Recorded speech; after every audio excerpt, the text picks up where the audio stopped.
So I'm sure by now most of you guys know that school lunches in the United States are pretty much garbage. So I wanted to make a video giving you a few different ideas that you can use for a school lunch to take with you to school or to send your kids off with, or even something that you can pack up yourself for work.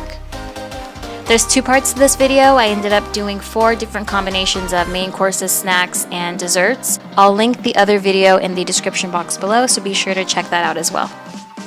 First up, for a main dish, we have mac and cheese with Brussels sprouts, which is a great way to sneak some veggies into a kid-friendly favorite. So definitely try this out if you're trying to get your kids to eat more vegetables. Just a reminder that all of the recipes will be linked below in the description box. For the next main course, we have one of my personal favorites, which is a vegan pasta salad. This is one of the first recipes that I perfected as a new vegan, so it's a little sentimental for me. If you are not a fan of putting pickle juice into the pasta salad, I understand, I guess. But you can use rice vinegar instead, or omit that. All it really does is add a little bit of a tang to it. You can probably leave it out, but if you're not afraid of a little pickle juice, I definitely suggest to keep that in. And then this can be served lukewarm, but I think it's best when it's served chilled. So store it in the fridge and just eat it cold. I'm also pretty proud of these s'more skewers.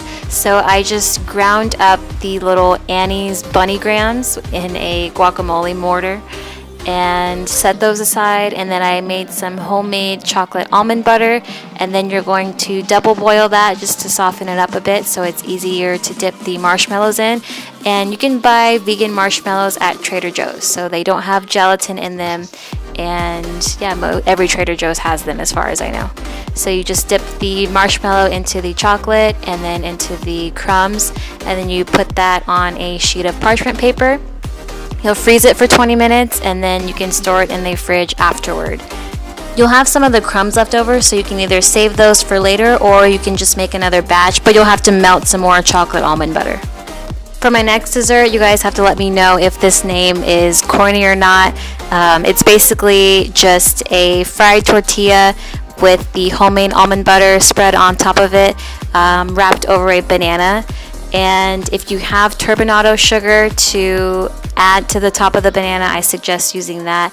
The brown sugar doesn't really do anything, but if you had the turbinado sugar, it would add a little bit of crunchiness, I feel. So that's definitely something you can try out. Store these in the fridge and not the freezer, or the bananas will swell up and then make everything soggy when it thaws. So now we're just plating everything, putting it all together, packing it up for the night so it's ready in the morning. I took the banana wraps out of the fridge, and then I also added some cauliflower popcorn and fruit.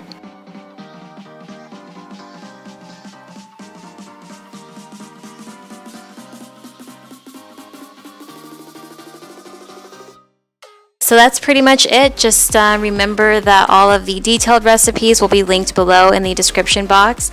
And please let me know if you try any of these recipes. I would really love to hear how you liked them. And if you changed anything, be sure to let me know in the comments below.